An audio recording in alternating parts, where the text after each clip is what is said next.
tenemos la gran fortuna que decidió volcar sus cualidades en la novela histórica. Bienvenida, doña Isabel, y un orgullo que esté con nosotros. Bien hallado, Juan, un placer. Un placer poder charlar contigo a pesar de la gran distancia que nos separa. Yo además nací muy cerquita de donde estás, nací en Santiago de Chile, o sea que estás, estás en mi tierra de origen, en mi tierra natal, Muy bien, pues o muy vamos, cerca, vamos, muy cerca. sí, y agradecido porque no hayas atendido, por supuesto, lo repito mil veces, y le vamos a dar la oportunidad a gente de Argentina que conozca o que conozca en mayor medida su obra y su figura y su obra. Bueno, la primera pregunta es inevitable. ¿Quién es Doña Urraca? Doña Urraca de León fue la primera de reina de pleno derecho que hubo en España y en Europa. Fíjate que reinó en el Reino de León, que era el más grande de la cristiandad, el mayor de la cristiandad hispana entonces, a principios del siglo XII, durante 17 años. Y para ello tuvo que enfrentarse, pues desde su propio marido hasta los almorávides, los terribles almorávides musulmanes africanos que volvieron a invadir la península en aquellos tiempos, a su propio hijo y sobre todo a los prejuicios de su época. Fue una reina, la primera, como digo, de pleno derecho, que reinó por méritos propios, no como regente ni como consorte ni nada de eso, sino por méritos propios y hace pues 900 años, ahora pronto. Una luchadora de tiempos pretéritos, en tiempos. Efectivamente, una gran luchadora que en más de una ocasión se vistió de hierro para capitanear a sus tropas en el campo de batalla y enfrentarse a las de su esposo, con quien la casaron contra su voluntad, y que, como te decía, se enfrentó a su propio hijo, se enfrentó a innumerables prejuicios, se enfrentó incluso al maltrato físico porque su marido la golpeaba, sufrió un episodio terrible de agresión colectiva en Santiago de Compostela. Una mujer valiente, una mujer intrépida, a la que la maledicencia de su tiempo y los prejuicios y el machismo de su tiempo castigaron con el apodo de temeraria, cuando no era temeraria, lo que era intrépida, valiente. Ahora se le llamaría una adelantada a su tiempo, pero parece que los tiempos actuales están pasados de lo que parecen. Bueno, según qué cosas parece que vamos hacia atrás. Sí, ahora mismo en España, por ejemplo, en democracia, en garantías democráticas, parece que hemos retrocedido. Pero vamos, en feminismo no, en feminismo afortunadamente estamos mejor que estuvo doña Urraca. A mí lo que me sorprende es que el feminismo actual, por lo menos el español y por supuesto los demás, hayan echado en saco roto la figura de esta pionera. Ni siquiera la conocen ni la reivindican. Y eso que fue una gran adelantada a su tiempo, una gran pionera, una mujer que ejerció el poder, es decir, que se empoderó hace 9 siglos y que además se fue a morir un 8 de marzo del año 1126, es decir, el Día de la Mujer, en una especie de guiño del destino que marcaba el que sería el día dedicado a honrar a todas las mujeres. Bueno, sería una casualidad porque no me creo que Sí, hayan puesto el claro. día en honor a No, ella. no, no, no. No, no, no, no, es una absoluta Fíjese. casualidad. Por supuesto que el día no tiene nada que ver con ella, pero ya que el día está puesto y que ella se fue a morir ese día, una pensaría que el feminismo oficial podría hacer bandera de esta mujer absolutamente adelantada a su tiempo, absolutamente empoderada en el siglo XII. Y no, nunca lo he hecho. Yo creo que porque no la conocen, pero en fin, allá ellas. Yo me considero feminista, siempre, siempre lo he sido y lo he ejercido, siempre he trabajado, he sacado adelante a mi familia, he defendido mis principios, he soportado amenazas, incluso he llevado guardaespaldas durante muchos años por defender mis opiniones y siempre me he considerado feminista, pero siempre he considerado el feminismo un movimiento transversal. O sea, rechazo absolutamente la usurpación que hace la izquierda de un movimiento que atañe a todas las mujeres independientemente de su ideología, ¿no? O sea, este feminismo deformado, que podríamos llamarle, sería, estoy contigo si ideológicamente comparte, si no comparte ideología con estas personas con un feminismo deformado, eres tan enemiga como cualquier otra Bueno, cosa. bueno, te rechazan. Si no compartes su ideología, te rechazan. Aquí hemos visto varios años cómo en la manifestación oficial del 8 de marzo eran expulsadas las representantes que iban de Ciudadanos o del PP, ¿no? De partidos que no abrazan los postulados izquierdistas de las que han monopolizado el movimiento feminista como si fuera suyo, ¿no? Y yo desde luego nunca he sido de izquierdas, ni lo soy ahora. No me gusta esa ideología y no la comparto, pero sí soy feminista mal que les pese. Y de hecho he ejercido de feminista bastante más que ellas. Llevo 20 años novelando personajes femeninos de la historia de España, recuperando el protagonismo de las mujeres en la Alta Edad Media, que habían sido borradas de las crónicas históricas, y dando visibilidad a esas mujeres. Si eso no es feminismo, pues no sé, que venga Dios y lo vea, ¿no? Quisiera entrar y dejar de lado la actualidad, la bochornosa actualidad, y entrar en la Sí. novela. Esta lucha de la Reconquista era una lucha del matriarcado Astur contra el patriarcado sarraceno. No, fue una lucha de la cristiandad hispana contra el Islam, que había invadido la península en el siglo VIII, ¿no? En el 711, batalla de Guadalete.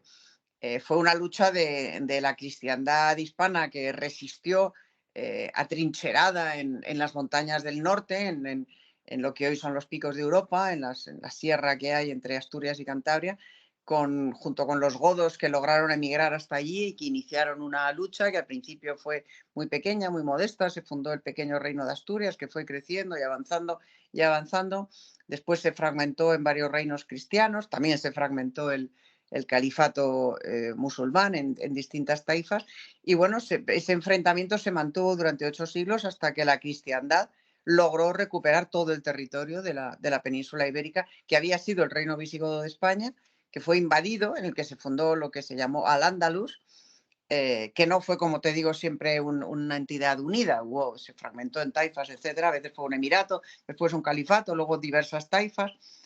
Luego nuevamente el califato almorávide, etcétera. Pero bueno, esa lucha se mantuvo hasta que la cristiandad hispana logró recuperar todo el territorio y vencer el último foco de resistencia musulmana, que fue el reino nazarí de Granada.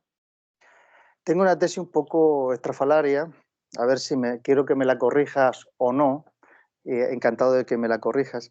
Yo entiendo que los reyes están más, en mayor medida, mezclados étnicamente con los sarracenos que no el pueblo de a pie, porque entre los No, reyes no. había casamientos en cuestión de pactos. Sabemos la amistad que había de Alfonso VI con el que mandaba, el sarraceno de Toledo, por ejemplo, y el de Valencia también. No hay ningún tipo de mezcla étnica Ah, entre los reyes cristianos ni entre el pueblo. Nunca se produjo, nunca se produjo ningún tipo pero de... Abder- si Abderramán quieres te lo... III era... Perdón, sí, adelante, adelante. O sea, Abderramán III tenía sangre de Navarra y muchos emires musulmanes tuvieron sangre cristiana de Ah, cautivas cristianas venidas en su mayoría del norte, la mayoría navarras, también alguna asturiana, etcétera.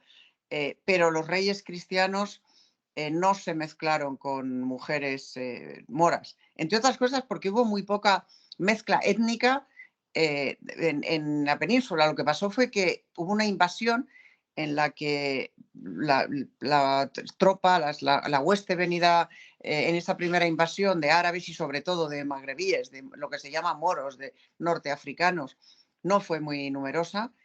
Se piensa que serían a lo mejor 20.000 como mucho, no más.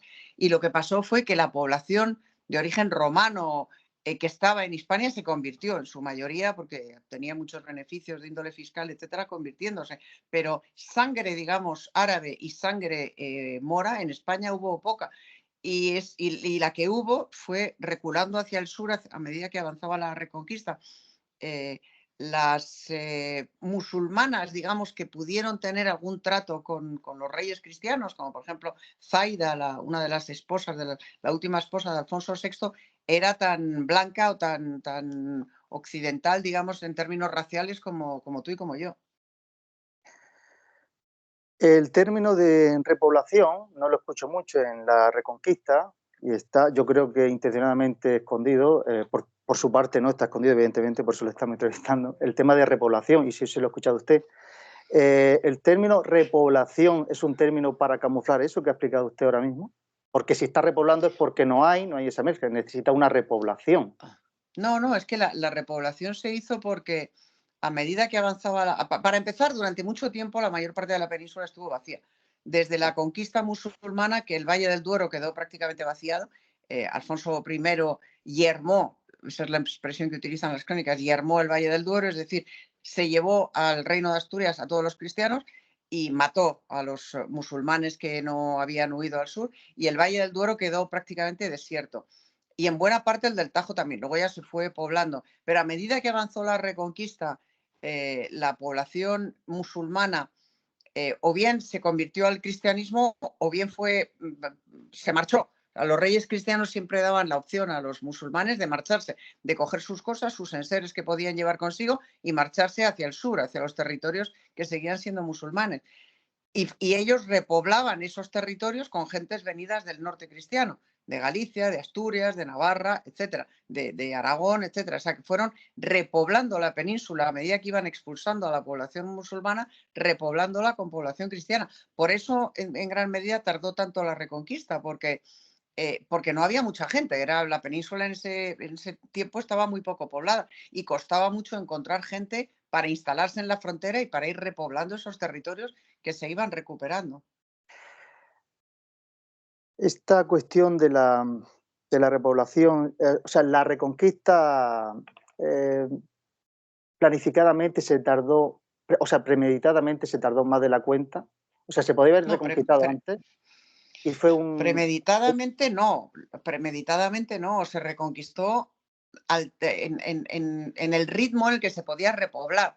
Alfonso VI, por ejemplo, podría haber reconquistado más territorio del que reconquistó. Lo que pasa es que no tenía gente para poblarlo.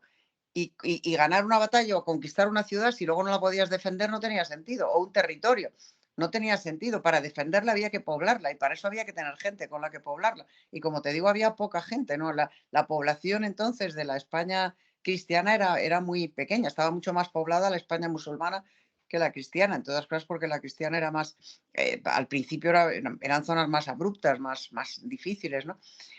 O sea que no fue una cuestión deliberada, fue una cuestión de necesidad. Luego, después de la reconquista de Toledo por parte de Alfonso VI en el año 1085, reacciona el Islam en África, se produce la invasión almorávide y entonces los musulmanes recuperan una gran parte del territorio reconquistado, vuelven a llevar la frontera prácticamente hasta el Duero, con la excepción de Toledo, que resiste porque está muy bien amurallada, está muy bien defendida.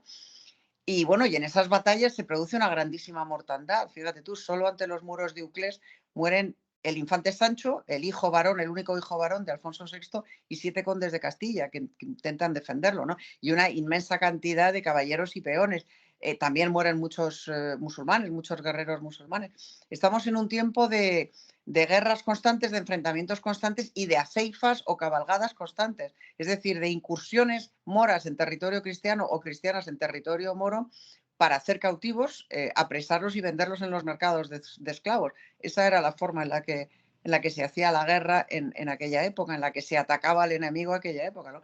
Haciéndole prisioneros cautivos para ser vendidos como esclavos o utilizados como esclavos por el vencedor.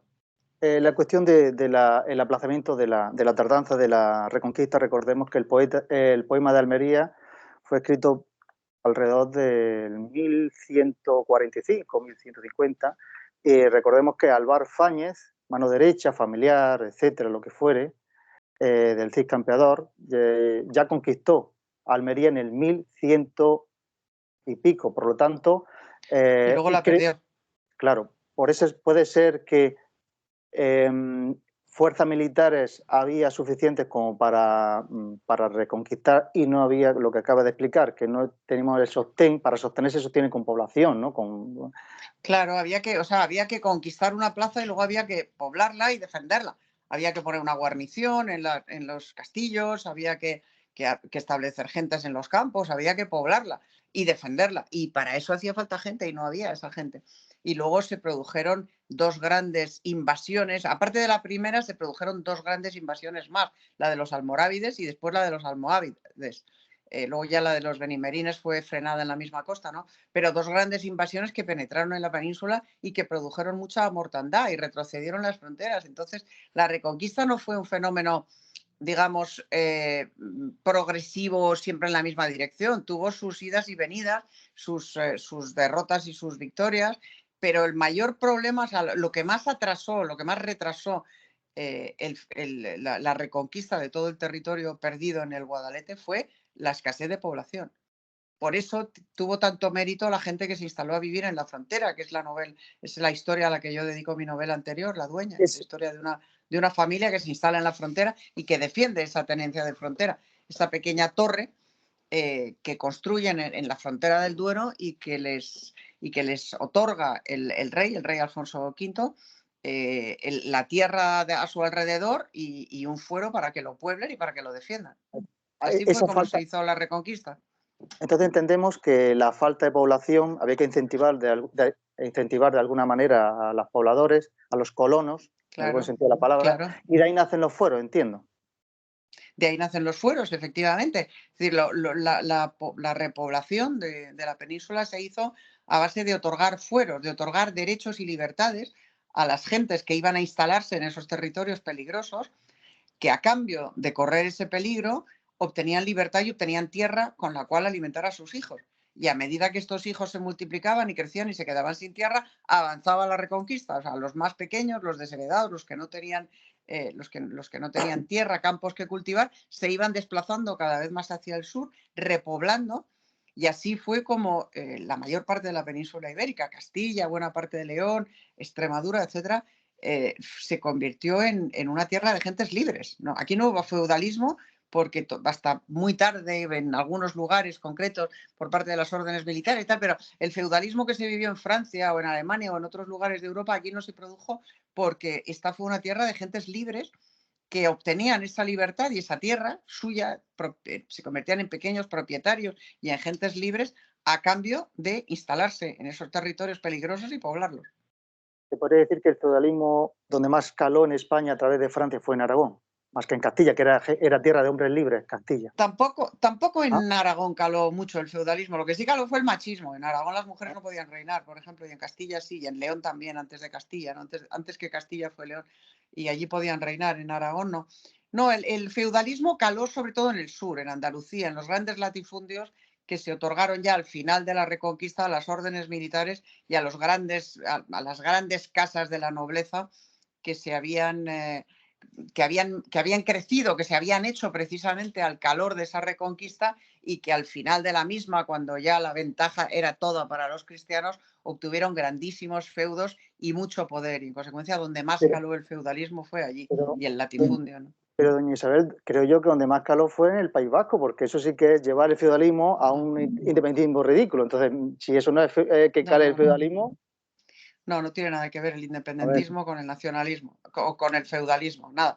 El feudalismo es otra cosa. El feudalismo es una relación entre el señor y sus siervos que son de su propiedad, pues prácticamente como los animales, ¿no? Están uncidos a la tierra que gobierna el señor. En el País Vasco eso es otra cosa. Al revés, en el País Vasco nunca hubo feudalismo. Siempre ha sido una tierra de gentes libres, de pequeños hidalgos con pequeñas propiedades, muchos de ellos soldados o conquistadores, vamos, o marinos o gentes que se fueron a América, etcétera, precisamente porque las tierras eran muy pequeñitas y funcionaba allí el mayorazgo, el mayor lo heredaba todo y los demás se tenían que buscar la vida, ¿no? Pero allí nunca hubo feudalismo. El nacionalismo es otra cosa muy distinta. de la España, el concepto de España invertebrada no viene de los fueros.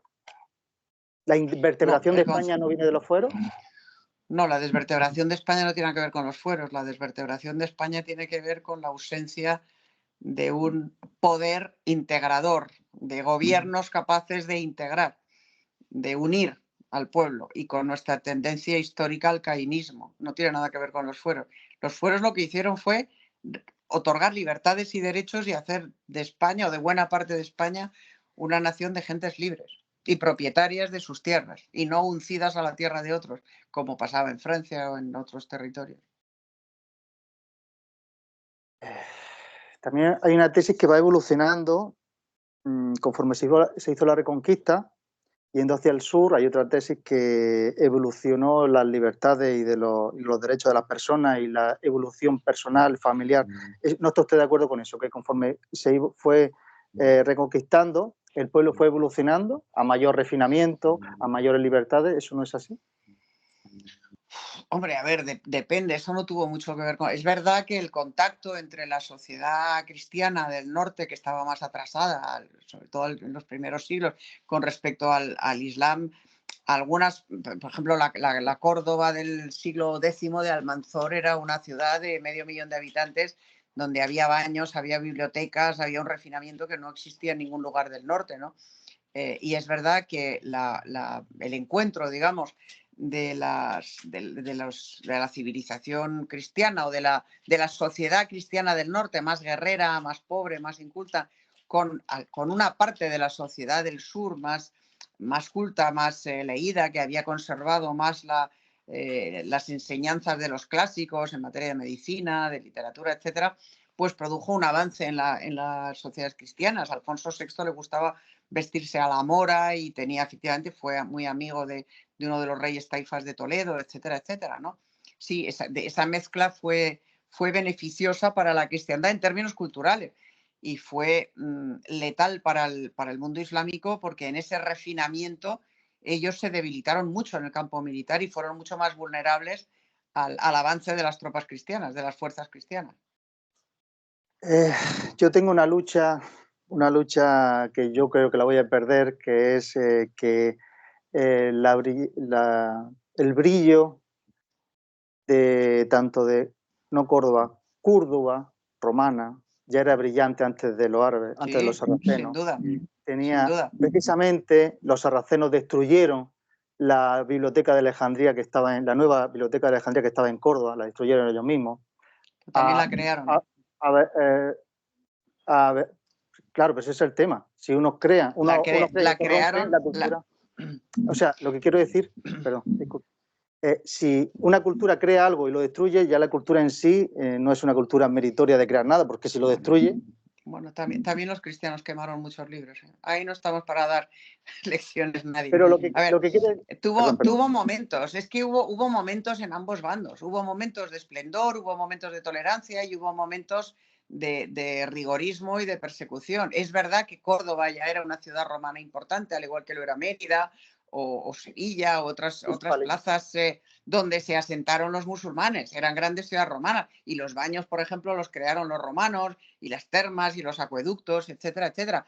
Pero es verdad que, sobre todo en Córdoba, que se convirtió en una gran urbe con los abderramanes, etcétera, se hizo esa grandísima biblioteca, de la cual luego Almanzor quemó muchos libros para congraciarse con los ulemas, con los clérigos, cada vez más integristas y cada vez más rigoristas, y luego vinieron los almorávides después y ya quemaron lo que faltaba por quemar, ¿no? Pero vamos, también en el bando cristiano hubo inquisidores que quemaron libros a mansalva. Y que crearon el célebre índice que prohibía muchas cosas, ¿no? O sea que ahí, en materia de libertades y de tolerancia, ya digo que hubo de todo y nadie está para dar lecciones. Pero es verdad que los musulmanes se asentaron en las regiones y en las ciudades que habían levantado los romanos, eso es cierto. Lo que Pero quiero las decir, engrandecieron, las embellecieron y las mejoraron en muchos casos. lo que quiero decir es que en la ciudad, como originaria de la familia de Marco Aurelio, originaria de Trajano, de Adriano, originaria, eso eran cordobeses, Séneca, que era cordobés, o sea, esa gente, Sí. ella estaba antes de los sarracenos. Yo Pero diría al los contrario, sarracenos... que los sarracenos venían del Imperio Romano de Occidente, de los bizantinos, mal llamados bizantinos, el Imperio Romano de Oriente, que asimilaron la cultura romana.